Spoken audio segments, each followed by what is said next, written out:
Dear students, good morning to all. आज हम chemical reactions and equations का जो केमिस्ट्री का चैप्टर नंबर 1 है, क्लास 10th, तो इसका जो है नेक्स्ट जो टॉपिक है, जो टाइप्स ऑफ रिएक्शन में हम सबसे पहले आज पढ़ेंगे डिस्प्लेसमेंट रिएक्शन। तो सबसे पहले डिस्प्लेसमेंट रिएक्शन का मैं यहाँ पर आपके सामने एक एग्जांपल जो है आपके सामने यहाँ रख रहा हूँ। तो इसको आप थोड़ा सा पहले रिएक्शन जो आपके सामने इसको ध्यान से देखेंगे, क्योंकि यही रिएक्शंस जो है केमिस्ट्री में, जो रिएक्शंस जो है उनको कैसे तैयार करना है, कैसे उनको बैलेंस करना है। तो रिएक्शन जिसको समझ आ गया वो आगे जो है डेफिनेशन जो है किसी भी रिएक्शन का वो आराम से खुद लिख सकते हैं।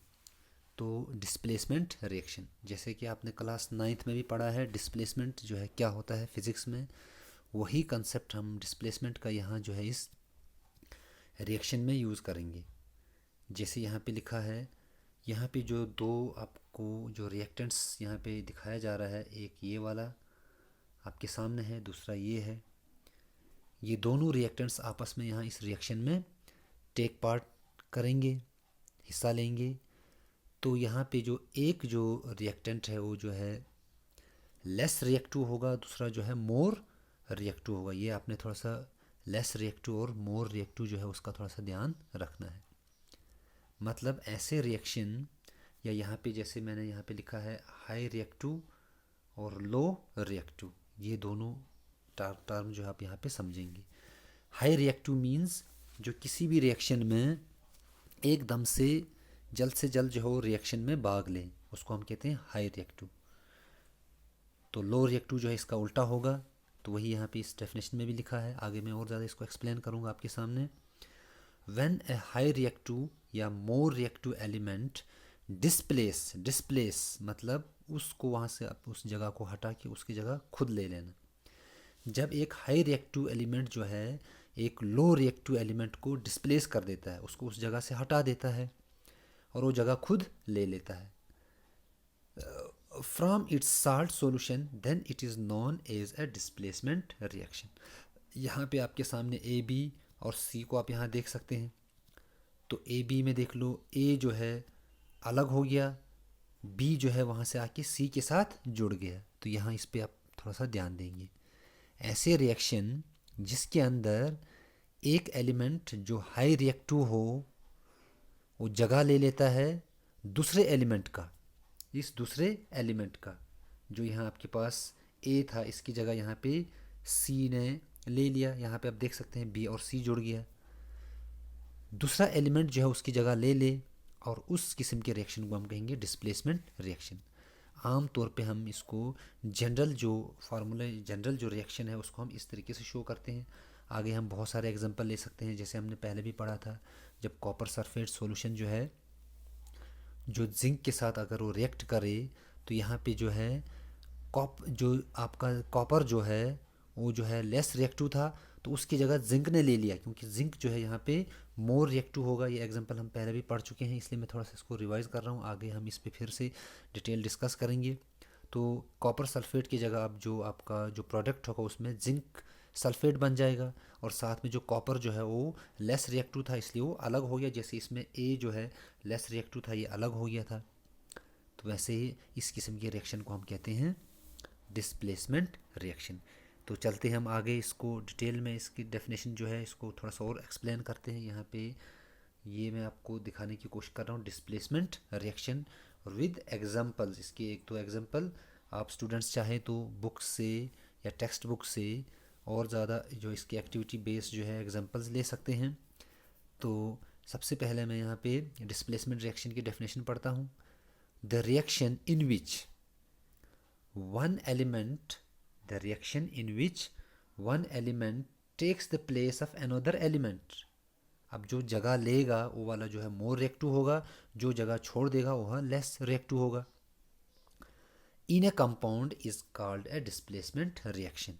इन general more reactive element displaces less reactive element from the compound. जो कंपाउंड जैसे मैंने आपको यहाँ दिखाया है कॉपर सल्फेट सॉल्यूशन का जो एक्वा सॉल्यूशन है, तो इसके साथ जब मैंने जिंक को यहाँ पे रिएक्शन करवाया तो जो जिंक जो था वो कॉपर से ज़्यादा रिएक्टिव था, इसलिए जिंक जो है यहाँ पे सल्फेट के सल्फ़र के साथ जुड़ गया SO4 के साथ। तो इस तरीके से जिंक सल्फेट बन गया और इसके अंदर जो कॉपर था वो यहाँ पे अलग हो गया, ये डिस्प्लेस हो गया। तो इस किस्म के रिएक्शन को हम कहेंगे displacement reaction. In this reaction यहाँ पे लिखा भी हुआ पूरा डिटेल में, zinc displaces copper from copper sulphate. Zinc ने कॉपर सल्फेट में से कॉपर को डिस्प्लेस कर दिया। तो displacement reaction takes place between zinc because zinc is more reactive than copper, जैसे आपको पहले मैंने समझा दिया।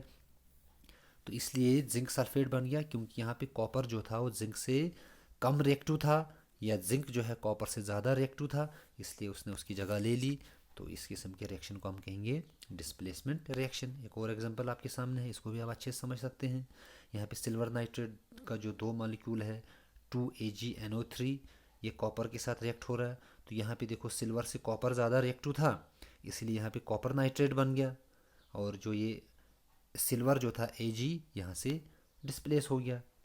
In this case silver is displaced by copper because copper is more reactive then silver. तो इस तरीके से आप डिस्प्लेसमेंट रिएक्शन को समझेंगे। अब जो नेक्स्ट हमारे पास है डिस्प्लेसमेंट, डिस्प्लेसमेंट का ही दूसरा टाइप है, इसको हम सिंगल डिस्प्लेसमेंट भी कह सकते हैं डिस्प्लेसमेंट रिएक्शन को। अब जो हम आगे पढ़ेंगे वो है आपका डबल डिस्प्लेसमेंट। तो यहाँ इस फिगर से पहले आप इसको अच्छे से समझेंगे, डबल डिस्प्लेसमेंट रिएक्शन जो है क्या होता है। अब यहाँ पे देख के पता कर सकते हैं, देखो यहाँ पे एक रिएक्टेंट आपका ये है, दूसरा आपका ये है, इनके बीच में प्लस है, तो ये दोनों आपस में रिएक्शन कर रहे हैं।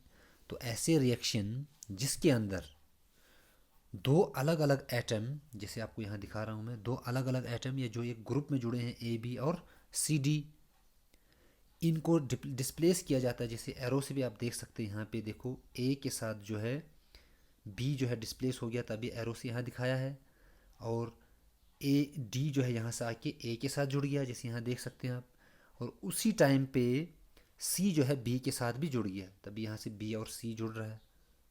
तो इस किस्म के रिएक्शन को जो यहाँ पे दिखाया हुआ है AB + CD, अगर देखते हैं तो यहाँ से B के साथ C जुड़ गया और A जो है D के साथ जुड़ गया, मतलब एक ही रिएक्शन में दो दो बार डिस्प्लेसमेंट हो रहा है। तो इस किस्म के रिएक्शन को जिसके अंदर दो अलग अलग एटम जैसे AB और CD हैं, या ग्रुप ऑफ एटम कह सकते हैं, इनको डिस्प्लेस किया जाता है दूसरे ग्रुप ऑफ एटम से। जैसे यहाँ AB था, इसको डिस्प्लेस कर दिया CD ने। तो इस किस्म के, और यहाँ से जो रिएक्शन के बाद जो प्रोडक्ट तैयार हुआ वो AD और CB हो गया। तो इस किस्म के रिएक्शन को हम कहेंगे डबल डिस्प्लेसमेंट रिएक्शन।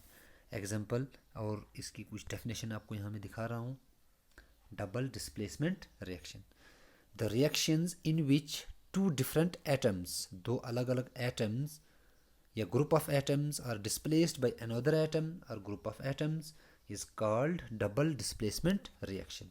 एग्जाम्पल आपके सामने यहाँ पे BaCl2 है, बेरियम क्लोराइड, ये NaSO4 के साथ जब ये जुड़ रहा है, ये दोनों जब रिएक्शन कर रहे हैं, एक आपका रिएक्टेंट ये है, दूसरा आपका रिएक्टेंट ये है, तो उसके बाद जो प्रोडक्ट बना आप देख सकते हैं, Ba के साथ SO4 जुड़ गया और Na के साथ Cl जुड़ गया, सोडियम क्लोराइड बन गया। तो इस तरीके से यहाँ पे जो है आप देख सकते हैं, जो आपके पास यहाँ पे SO4 जो था, जो 2 नेगेटिव के साथ था, आयन को डिस्प्लेस कर दिया क्लोरीन आयन ने, और क्लोरीन आयन जो है यहाँ से डिस्प्लेस होके SO4 को डिस्प्लेस कर दिया इसने। यहाँ पे इन दोनों तरीके से रिएक्शन में आप यहाँ पे देख सकते हैं। Since these reactions involve displacement of 2 species, 2 species यहाँ पे डिस्प्लेस हो रहे हैं, so these reactions are known as double displacement reaction. इसीलिए हम इनको डबल डिस्प्लेसमेंट रिएक्शंस कहते हैं। और ये रिएक्शन ज़्यादातर जो है आयनिक कंपाउंड्स, आयंस में, कैटाइंस और एनाइन जिसको हम कहते हैं, जिस पे पॉजिटिव या नेगेटिव चार्ज होते हैं, उनमें ही ये रिएक्शन जो है डबल डिस्प्लेसमेंट जो रिएक्शन जो हो ज़्यादातर होता है। तो आगे हम नेक्स्ट जो है आपके पास जो है इसमें जो टाइप्स ऑफ रिएक्शन में जो आपका है ऑक्सीडेशन और रिडक्शन। ऑक्सीडेशन और रिडक्शन जो है रिएक्शन जो है ये बहुत ही सिंपल भी हैं, आगे जो है इसको आप कोरिजन में भी पढ़ेंगे, जो आगे इसका नेक्स्ट टॉपिक है, या इसमें जो आपका रेंसिडिटी है, जो बहुत ही इंपॉर्टेंट क्वेश्चन है, ये बिल्कुल शॉर्ट आंसर हैं, क्वेश्चन हैं, ये अक्सर जो है एग्ज़ाम में रिपीट होते हैं, तो वहाँ से भी आप इसको समझ सकते हैं। तो यहाँ पे ऑक्सीडेशन आप यहाँ पे अच्छे से और रिडक्शन दोनों आप यहाँ पे स्टेप में समझ सकते हैं। यहाँ पे सबसे पहले मैं ऑक्सीडेशन रिएक्शन जो है उसका थोड़ा सा आपको डेफिनेशन बता दूँ। ऐसे केमिकल रिएक्शन, ऑक्सीडेशन रिएक्शन ऐसे केमिकल रिएक्शन जिसके अंदर जो भी सबस्टेंस है वो रिएक्शन के टाइम पे ऑक्सीजन गेन करे, मतलब ऑक्सीजन को वो गेन करे, हासिल करे, ऐसे रिएक्शन को हम कहेंगे ऑक्सीडेशन रिएक्शन। उसी तरह दूसरे में हम देखते हैं रिडक्शन। दोनों पहले आप लॉस और गेन से समझेंगे। रिडक्शन रिएक्शन ऐसे केमिकल रिएक्शन जिनके अंदर रिएक्शन के टाइम पे अगर ऑक्सीजन जो है लॉस हो, ऑक्सीजन वहाँ से घाटा हो जाए उसको, तो ऑक्सीजन को अगर वो खो दे, तो ऐसे रिएक्शन को हम कहेंगे रिडक्शन रिएक्शन। तो यहाँ पे एग्जांपल से भी आप समझ सकते हैं। देखो, ऑक्सीडाइजिंग एजेंट क्योंकि ऑक्सीडाइज हो रहा है, रिड्यूसिंग एजेंट क्योंकि यहाँ पे रिड्यूस हो रहा है, मतलब ऑक्सीजन लूज हो रहा है। तो यहाँ पे देखो gain of electron, loss of electron लिखा भी हुआ है, तो यहाँ से भी आप इसको अच्छे से समझ सकते हैं। देखो जैसे कैसे मैग्नीशियम के साथ ऑक्सीजन जो है रिड्यूस हो गया तो MgO बन गया। ये आप इसको अच्छे से आगे भी मैं एग्जांपल के साथ डिटेल में आपको समझा देता हूँ, तो यहाँ से आप इसको अच्छे से समझ सकते हैं। तो नेक्स्ट हमारा है, ये पेज आप देख सकते हैं, इसका कुछ डेफिनेशन मैं आपको यहाँ दिखा रहा हूँ। पहला आपका oxidation. Oxidation is defined as a process, या oxidation is a type of chemical reaction in या which involves, जिसमें क्या होता है ऑक्सीडेशन में, गेन ऑफ ऑक्सीजन या लॉस ऑफ हाइड्रोजन भी आप कह सकते हैं, जैसे पीछे पीछे मैंने आपको दिखाया हुआ है, या नीचे ये कुछ एग्जांपल आपके सामने रिएक्शंस के हैं और वहाँ से आप समझ सकते हैं। ऐसे रिएक्शन जिसके अंदर ऑक्सीजन गेन हो या हाइड्रोजन लॉस हो, ऐसे रिएक्शन को हम कहेंगे ऑक्सीडेशन रिएक्शन। देखो यहाँ पे एग्जांपल आपके सामने है ऑक्सीडेशन का। CuO आपके सामने है, यहाँ पे देखो O इसके साथ कॉपर के साथ ऑक्सीजन जुड़ा हुआ है और हाइड्रोजन भी यहाँ है। तो देखो यहाँ पे आप यहाँ देख सकते हैं कैसे ऑक्सीडेशन हो रहा है, मतलब हाइड्रोजन के साथ ऑक्सीजन इसने गेन कर दिया तो H2O बन गया, मतलब वाटर बन गया, और कॉपर जो है अलग हो गया। यहाँ पे गेन ऑफ ऑक्सीजन है, गेन ऑफ ऑक्सीजन है, इसलिए इस किस्म का जो एग्जांपल है उसको हम कह सकते हैं ऑक्सीडेशन रिएक्शन। तो ऑक्सीडेशन रिएक्शन के साथ साथ आप इसका एक एग्जांपल और भी दे सकते हैं, जैसे मैग्नीशियम और ऑक्सीजन का अगर ले सकते हैं, 2 मॉलिक्यूल, या कॉपर के साथ ऑक्सीजन का एग्जांपल आप आपकी बुक्स में, टेक्स्ट बुक में डिटेल में आपको मिलेंगे।